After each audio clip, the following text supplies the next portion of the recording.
Hello les végans, comme vous l'aviez deviné, on se retrouve cette semaine pour la recette de paella. Et oui, on est en extérieur, ça change, ça permet de se faire un petit peu plaisir cet été. On part donc sur une paella à la valencienne, la classique, celle que d'ailleurs on ne connaît que très peu en France. Parce que tout ce qui est moule, chorizo, ça d'habitude déjà ça n'a rien à faire dans la paella valencienne. Ensuite, qu'est-ce qu'il y a d'habitude en termes de produits d'origine animale? Il y a plutôt du lapin et du poulet et quelquefois des coquillages. Donc là ce qu'on va faire, c'est on va tout simplement les omettre et on va rajouter un petit peu plus de légumes. C'est un parti pris, j'avais pas du tout envie de rajouter des simili carnés. Je me suis dit non, on va partir sur une base de légumes comme quand je fais mon couscous finalement, où je mets plein de légumes et pas de simili. Et elle est délicieuse, elle est parfumée. À mon avis, vous n'êtes pas beaucoup à en avoir mangé d'aussi bonne. Alors faites attention parce que les proportions que je vous ai mises dans cette vidéo, c'est pour un plat de 48 cm pour 10 à 12 personnes. Donc vous risqueriez d'être surpris. Mais en barre de description, je vous aurais mis toutes les proportions pour faire ça à la maison dans une poêle classique. En gros, c'est divisé par 3. Allez, on commence parce que c'est un petit peu long à préparer. On en a pour environ une demi-heure pour couper tous les légumes. On hache 2 oignons.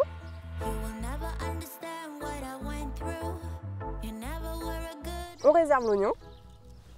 On s'occupe de l'ail en le hachant, alors soit à la main, soit au presse-ail, comme vous voulez.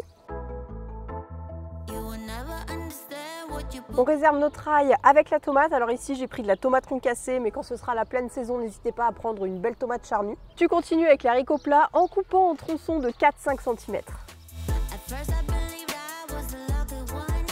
On les réserve séparément du reste.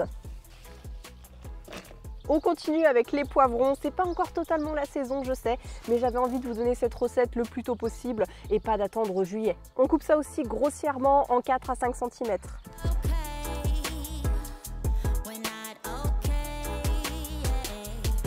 On termine la préparation des légumes avec l'artichaut, il va falloir le tourner.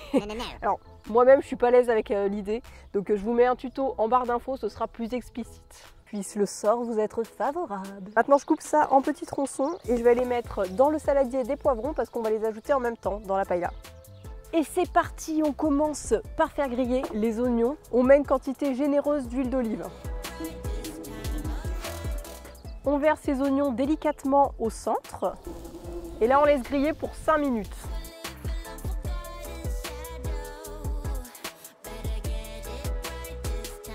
C'est le moment d'ajouter les artichauts et les poivrons. Donc on décale sur les côtés l'oignon et on va déposer tout ça au centre. C'est aussi le moment d'ouvrir sa bière avec modération. En plus de picoler, je fais quand même chauffer une casserole d'eau pour la cuisson du riz plus tard. On fait attention que ça ne brûle pas. Vous gérez le feu, hein. Nous, il est quand même feu fort. Pour le safran, il y a vraiment plusieurs façons de le préparer pour que ses saveurs soient révélées. Ici, j'ai fait chauffer mon four à 150 degrés et ensuite j'ai mis le safran, les pistils dans un petit papier sulfurisé et j'ai laissé pendant 5 minutes. Ensuite, après, on peut l'effriter et les saveurs sont décuplées, c'est une astuce de chef. Une autre façon de révéler le safran, c'est de faire bouillir une petite quantité d'eau, de mettre les pistils de safran, de réserver et de laisser infuser pendant 24 heures. Ou minimum 1 heure, mais on utilisera ce bouillon en complément de l'eau de cuisson du riz. Après environ 5 à 7 minutes de cuisson, je ne peux pas trop vous dire exactement parce que ça va dépendre du vent, et bien pareil, vous écartez tous les légumes et vous déposez cette fois-ci au centre les haricots plats. On va saler déjà une première fois. Et c'est parti pour 20 minutes environ. Pour la paella, il y a 3 ingrédients un petit peu difficiles à trouver ou en tout cas qu'on ne trouve pas de partout. Tout d'abord, le paprika fumé. Alors ça, on peut le trouver en grande surface, en magasin bio aussi, quelquefois chez Avis Claire ou alors chez Grand Frais. Les autres produits que je vais vous présenter, pareil, je les ai trouvés chez Grand Frais, mais vous pouvez totalement aussi les trouver au rayon cuisine du monde en grande surface ou même dans des épiceries espagnoles si vous avez ça près de chez vous. Il y a aussi les haricots de Lima, ce sont des gros haricots blancs, mais si vous n'en trouvez pas, vous pouvez mettre des haricots blancs classiques ou plus de fèves. Ils sont préalablement cuits et je les ai trouvés en bocaux. Le plus important, le riz bomba, c'est le riz espagnol spécial pour la paella. Ça, vous ne pouvez pas le remplacer, donc je vous invite à faire plusieurs magasins si jamais vous ne le trouvez pas. Il est quand même facilement trouvable. Dessus, c'est marqué soit riz bomba, soit sinon, c'est pas marqué riz bomba, mais il y a dessus une petite illustration de paella qui va vous mettre la puce à l'oreille.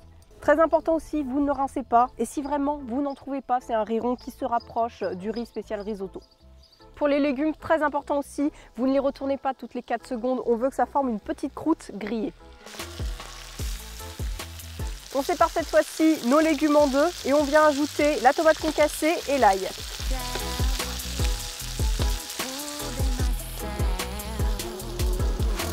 On étale un petit peu, on sale et c'est reparti pour 5 minutes. Le but de cette étape de la tomate, en gros, c'est de faire évaporer le jus. Bon, c'est vrai que ça paraît un petit peu protocolaire, c'est le cas, il faut respecter des étapes parce que sinon c'est pas bon. Et on est là pour un petit peu quand même respecter les traditions, même en version végane. Bon, j'espère que ce tournage inédit à l'extérieur vous plaît parce que c'est pas évident, hein. Il y a les chiens qui aboient, les bagnoles qui passent. Bon, j'espère que vous m'entendez parce que sinon ça va être compliqué. Dites-moi en commentaire si vous voulez que je recommence, mais je pense que ça peut être sympa pour une vidéo spéciale barbecue. On sépare cette fois-ci la tomate de chaque côté et on vient ajouter notre riz bomba. Je vais essayer de ne pas faire tomber la gamelle par terre. J'ajoute les haricots et les fèves. Je verse mon eau bouillante. La poêle sera remplie à fond. On ajoute encore une fois du sel, puis ensuite du piment de la Vera ou alors du paprika fumé, du piment doux et du safran bien sûr.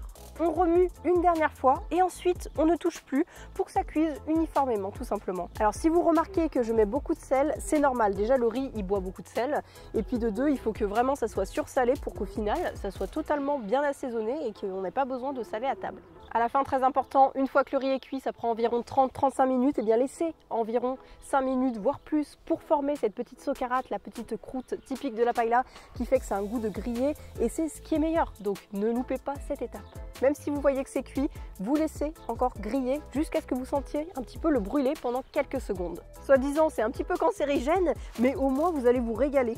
Et c'est bon, au bout de 32 minutes précisément, ça a senti le cramer un petit peu, et là, on a attendu quelques instants et c'est prêt. Regardez-moi cette paella de folie! Et une paella réussie, c'est une paella qui se tient quand vous la basculez à la verticale. Bon, on va pas trop insister non plus quand même. J'ai pas envie de faire des dégâts. Au moment d'ajouter le riz, n'hésitez pas à mettre des branches de romarin. Alors là, je n'en avais pas, c'est dommage, mais sinon ça apporte encore plus de parfum. Et c'est le moment de servir, bien sûr. On a tous très faim. Et vous allez voir, c'est bien équilibré entre le riz et la garniture et les légumes. Comme ça, c'est parfait.